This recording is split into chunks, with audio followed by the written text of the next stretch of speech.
Good evening students. ಇವತ್ತಿನ ಕ್ಲಾಸಲ್ಲಿ ನಾನು ನಿಮಗೆ ಮಲ್ಟಿಪ್ಲಿಕೇಶನ್ ಬೈ 25 ಇದೆ ಅಲ್ವಾ, ಈ ಪ್ರಾಬ್ಲಮ್ನ ಮಾಡಿ ತೋರಿಸ್ತೀನಿ. ಫಸ್ಟು ನೋಡ್ಕೊಳ್ಳಿ ಹೇಗೆ ಮಾಡೋದು ಅಂತ. ಸೊ ಇಲ್ಲಿ ಒಂದಿಷ್ಟು ಪ್ರಾಬ್ಲಮ್ಸ್ ಇದೆ, ನಾನು ಅದು ಸಾಲ್ವ್ ಮಾಡ್ತೀನಿ. ಇಲ್ಲಿ ಮಲ್ಟಿಪ್ಲೈ ಬೈ 25 ಇದೆ ಅಂದರೆ ಒಂದು ಟ್ರಿಕ್ಸ್ ಏನಪ್ಪ ಅಂದರೆ 100 ಡಿವೈಡೆಡ್ ಬೈ 4. 100 ಡಿವೈಡೆಡ್ ಬೈ 4 ಯಾಕೆ ಅಂದರೆ 4 100 ಆಗುತ್ತೆ.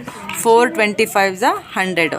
ಹಾಗಾಗಿ ನಾನು ಡೈರೆಕ್ಟಾಗಿ 25ಇಂದ ಮಲ್ಟಿಪ್ಲೈ ಮಾಡಲ್ಲ, ಯಾಕಂದರೆ ಡೈರೆಕ್ಟಾಗಿ 25ಇಂದ ಮಲ್ಟಿಪ್ಲೈ ಮಾಡಿದ್ರೆ ಟೈಮ್ ತುಂಬ ತೊಗೊಂಡ್ಬಿಡುತ್ತೆ. ಸೊ ನಾವೇನು ಮಾಡಬೇಕು, ಈಗ ಈಸಿ ಟ್ರಿಕ್ಸ್ ಆಗಿ ತೊಗೋಬೇಕು.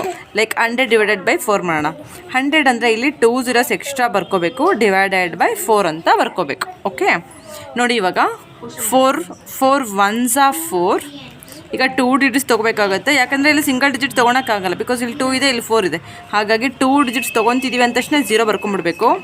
4 1s are 4, 4 2s are 8, 4 3s are 12, 4 4s are 16, 4 5s are 20, 4 6s are 24, 4 7s are 28. 4 7s are 28 ಆಗುತ್ತೆ.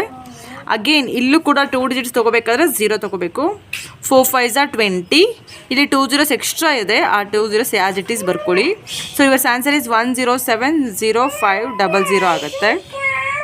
ಓಕೆ, ಒನ್ ಮೋರ್ ಪ್ರಾಬ್ಲಮ್ ಹೇಳ್ಕೊಡ್ತಾ ಇದ್ದೀನಿ. ಇಲ್ಲಿ ನೋಡಿ, ಡಿವೈಡೆಡ್ ಬೈ 4 ಅಗೇನ್ ಇಲ್ಲಿ ಪಕ್ಕಕ್ಕೆ 2 0 ಬರ್ಕೋಬೇಕು. Next 4 1s are 4, 4 2s are 8.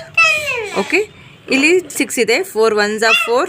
ಇಲ್ಲಿ ರಿಮೈನಿಂಗ್ 2 ಉಳಿಯುತ್ತಲ್ವ, ಇಲ್ಲಿ 24 ಆಗುತ್ತೆ. Again 4 5s are 20, 4 5s are 20, 4 6s are 24, 4 6s are 24 ಇದೆ. ಇಲ್ಲಿ 6 ಬರೆದ್ಬಿಡೋಣ. ದೆನ್ ಇಲ್ಲಿ 5 ಇದೆ, ಸೊ 4 1s are 4 ತೊಗೊಳ್ತೀನಿ, ಇನ್ನು 1 ರಿಮೈನಿಂಗ್ ಉಳಿತು, ಇಲ್ಲಿ 10 ಆಗುತ್ತೆ.